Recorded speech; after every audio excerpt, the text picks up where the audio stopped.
Hey guys, welcome to my channel. This is my channel जय मां शीतला देवी। कैसे हैं आप सब? तो अच्छे गुरु के बारे में बात होने वाली है। बहुत लोगों के कंसर्न है, बहुत लोगों की प्रॉब्लम्स है कि हमारे पास गुरु तो हैं लेकिन हमें सिखा नहीं रहे हैं।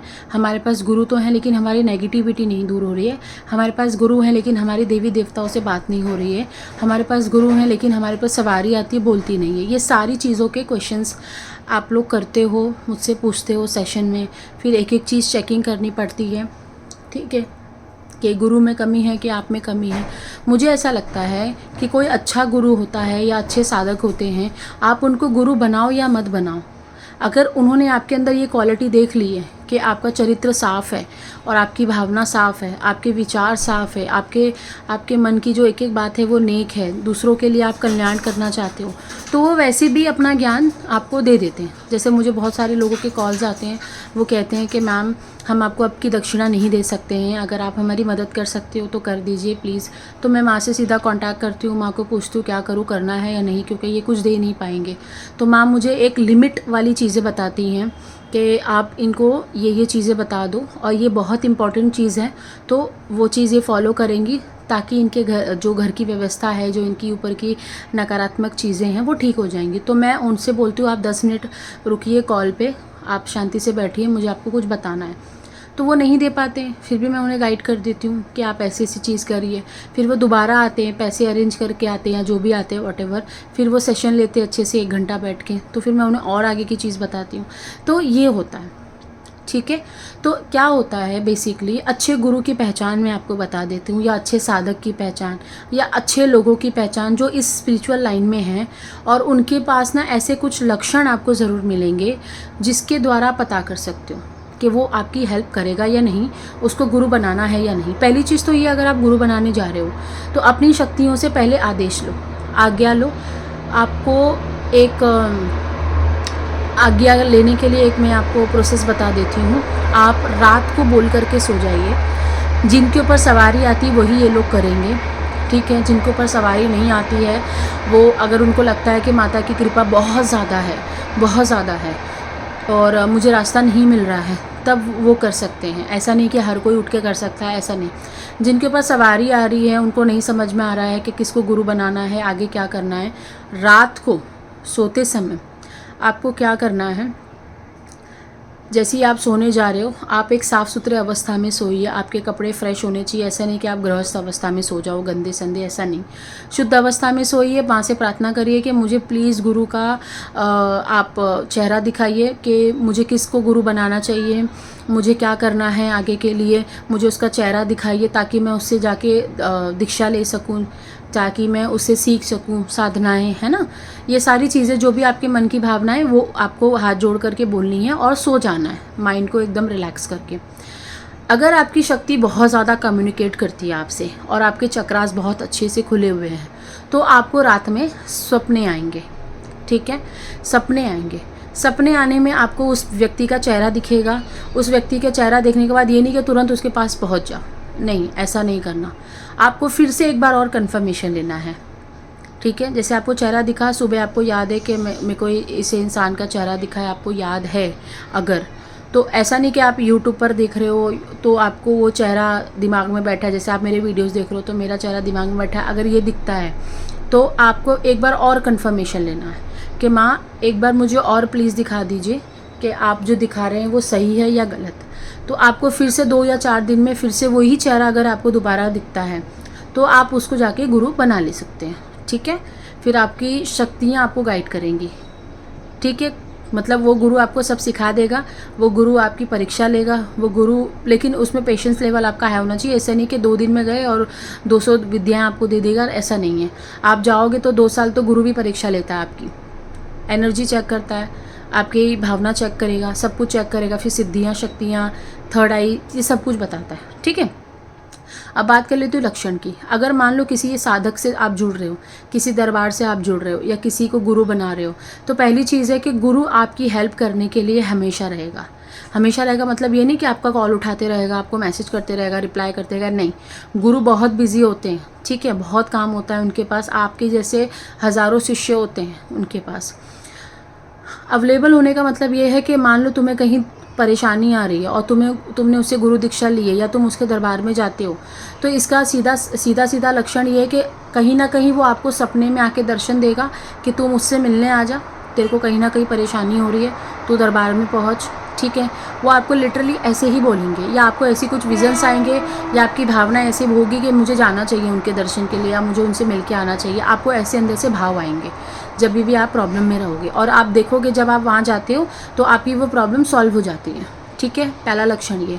दूसरी चीज़ ये कि आपको जिस समय जितना आपको ज्ञान देना है, जितनी आपको विद्याएं देनी है, वो आपको देते हैं, सब कुछ सिखाते हैं, सब कुछ अच्छे से बताते हैं, और आपके मन में कोई डाउट रहता है तो आपको उसको सॉल्व भी करते हैं। और ज़्यादा कुछ आप आड़ा टेढ़ा काम करते हो तो डांट भी लगाते हैं, फटकार भी लगाते हैं। ठीक है, जैसे मम्मी लगाती है ना, खाना क्यों नहीं खा रहे हो, जब आप ज़्यादा करते हो तो मम्मी कैसे चिल्लाती है मम्मी हमारी, वैसा वो भी करते हैं। ठीक है, तो गुरु की प्यार, भावना, गुस्सा, गाली, सब कुछ प्रसाद है। ठीक है, तो वो भी आपको मिलेगा। तीसरी चीज़ है कि आपके घर के कुल देवी देवता, पितृ देवता, अगर आपके घर के कुल देवी देवता, पितृ देवता नाराज़ हैं या अच्छे में नहीं चल रहे हैं, या उनकी पूजा पाठ उनको नहीं लग रही है, तो आप जैसे ही उनको गुरु बनाओगे या जैसे उनके दरबार में जाओगे तो ये चीज़ वो सॉल्व कर देते हैं कि क्या करना है तुम्हें। अगर वो चीज़ नहीं कर पा रहे होंगे या उनके पास इतना समय नहीं होगा तो वो आपको उसकी विधियाँ बता देंगे कि अपने कुल देवता को ऐसे मनाना है, अपने घर के देवता को ऐसे बनाना है, अपने क्षेत्रपाल को ऐसे बनाना है, पितरों के लिए ये करना है, वो करना है, सब कुछ बता देते हैं। ठीक है, ये हो गया। उसके बाद अगर आपको मान लो घर के अंदर कोई नेगेटिविटी है, ठीक है, किसी के ऊपर भूत प्रेत आते हैं, घर में बहुत लड़ाई झगड़े कलेश रहते हैं, तो जैसे ही आप उसको गुरु बनाते हो तो आपके जितने भी नेगेटिविटी है वो सारी ले लेते हैं। गुरु सारी नेगेटिविटी ले लेगा अपने पास और उसको पूरा ख़त्म कर देगा, और आपको 1 साल में, 1.5 साल में पूरा एक ऐसे स्थान पे पहुंचा देगा जहाँ पे आपने कभी नहीं सोचा। लेकिन आपको रुकना पड़ेगा, आपके अंदर भी संयमता होनी चाहिए। ऐसा नहीं है कि आप 4 दिन जा रहे हो, 4 महीना जा रहे हो तो आपको तुरंत सब कुछ दे दे। किसी का केस ऐसा होता है कि उसको बहुत ज़्यादा समय लग जाता है ठीक होने में या सीखने में, क्योंकि हर एक सबकी कंज्यूमिंग पावर अलग है यार, क्योंकि सब लोग अलग अलग चीज़ों से सीखते हैं, सबके अंदर अलग अलग क्षमता है ना, वो सबका अलग अलग लेने का तरीका होता है। तो आप थोड़ा सा वेट करो, क्योंकि आध्यात्मिक में आ रहे हो तो 8-10 साल आप भूल जाइए। 8-10 साल खाली आपके स्ट्रगल के दिन रहेंगे, 8-10 साल आपको सिर्फ सीखने में जाएगा। सीखने में तो पूरा जीवन चला जाता है, बट बेसिक सी चीज़ बता रही हूँ, बेसिक सी चीज़ भी आप अगर सीखते हो आध्यात्मिक में आती है तो भी आपको 8 या 10 साल का पेशेंस लेकर चलना पड़ता है। ठीक है, उसके बाद अगर आपको अच्छे गुरु मिल रहे हैं तो आपको कहीं भागने नहीं देते हैं। आपको वो ध्यान में दर्शन देंगे, नींद में दर्शन देंगे, सपने में दर्शन देंगे, आपको गाइड करने के लिए आ जाएंगे, आपके घर पे बंधन लगा के रखेंगे, आपके घर में एक द्वारपाल खड़ा कर देंगे अपनी शक्तियों के द्वारा, ताकि वो शक्ति आपके दरवाजे पे ही खड़ी रहे, आपके दरवाजे से कोई भी नेगेटिविटी अंदर ना आने पाए। अगर नेगेटिविटी अंदर आती है तो तुरंत गुरु को पता चलता है, फिर गुरु आपको कांटेक्ट करता है या शक्ति को कांटेक्ट करता है, और जो भी काम है उनका वो कर लेता है। वो अभी मैं क्या बताऊँ, वो काम हो जाता है एक शक्ति के लेवल पे। ठीक है, अच्छे गुरु की ये पहचान होती है। अच्छे गुरु की ये भी पहचान होती है कि आपको कभी भी फाइनेंशियल सिचुएशन से गुजरने नहीं देगा। अगर वो आपको गुरु मंत्र दे रहा है तो उस मंत्र में इतनी पावर्स होगी कि आपके पास पैसा चल के आता है। अगर गुरु मंत्र अच्छा है और आपके विचार अच्छे हैं और आपके कर्मा अच्छे हैं, अगर आपने ये सोच रखा है कि मुझे अपने लिए नहीं कमाना है, अपनी फैमिलीज़ को पहले खिलाना है, मेरे कुछ बोलते ना, मेरे कुछ रिस्पॉन्सिबिलिटीज़ हैं ताकि मैं उसको पूरा कर सकूं, और आपके पास गुरु मंत्र है और गुरु आपके पावरफुल हैं, तो आप देखोगे कि 2 साल में आप इतनी ज़्यादा चढ़ाइयाँ करते हो कि मैं बता ही नहीं सकती। आपके पास घर में बैठ के पैसे आते हैं। ये होती है अच्छे गुरु की पहचान। आजकल हर कोई पैसों के लिए रोता है, लेकिन मैं इतना बोलती हूँ, जो भी लोग स्पिरिचुअलिटी में आ रहे हैं वो पैसा भूल जाइए, क्योंकि 8 से 10 साल आपको बहुत ज़्यादा स्ट्रगल देखना पड़ता है। अगर अच्छे गुरु मिल गए हैं तो 2-4 साल में आपको ठीक कर देते हैं। अगर गुरु नहीं मिल रहे तो 8 साल तो आप पकड़ के चलिए। स्ट्रगल बहुत ज़्यादा रहेगा, चक्रोज़ में आपके बहुत ज़्यादा डिसबैलेंस रहेगा, ये सारी चीज़ें होती हैं। अच्छे गुरु की ये भी पहचान है कि वो आपको कभी भी किसी के सामने झुकने नहीं देते, कभी भी किसी के सामने झुकने नहीं देंगे। वो आपसे इतना ज़्यादा प्रेम करेंगे। अगर आपकी हेल्थ ख़राब हो रही है, या आपके ऊपर किसी ने नकारात्मक ऊर्जा छोड़ रखी है, या आपके लिए कोई तंत्र बाधा भी कर रहा है, या आपके ऊपर किसी ने मारण क्रिया भी कर दी है, तो गुरु का जो अंश होगा, गुरु के जो देवी देवता होंगे जिनको ये वो पूजा करते होंगे, वो देवी देवता एक अंश आपको प्रदान कर देते हैं उसमें से, और वो आपकी प्रोटेक्शन के लिए खड़े रहता है। ठीक है, आई होप आपको समझ आ रही होंगी, ये डीप लेवल की बातें हैं। आई होप जो लोग हैं इस लाइन में और काफ़ी आगे पहुंच चुके हैं उनको तो समझ आ रही होंगी ये चीज़ें। तो मुझे ये था कि आपको पता चलना ज़रूरी है कि अच्छे गुरु कैसे होते हैं। आजकल जो भी आ रहा है रो रहा है कि हमारे गुरु ने पैसे ले लिए, गाड़ी ले लिया, घर ले लिया, हमारे घरों में हेल्थ इश्यूज़ हो रहे हैं, बच्चे ठीक से खा पी नहीं रहे हैं, घर में कलेश हो रहा है, दवाइयाँ चल रही हैं। तो ये वीडियो मैंने उन लोगों के लिए बनाया है जिनको पता चलना चाहिए शुरू में ही कि हमारे गुरु कैसे हैं। क्योंकि आजकल लोग जो हैं इस लाइन को बर्बाद कर रहे हैं बस पैसे कमाने के लिए। देखो, रोटी कपड़ा मकान बहुत ज़रूरी है, क्योंकि हो कहीं ना कहीं गृहस्थ जीवन में।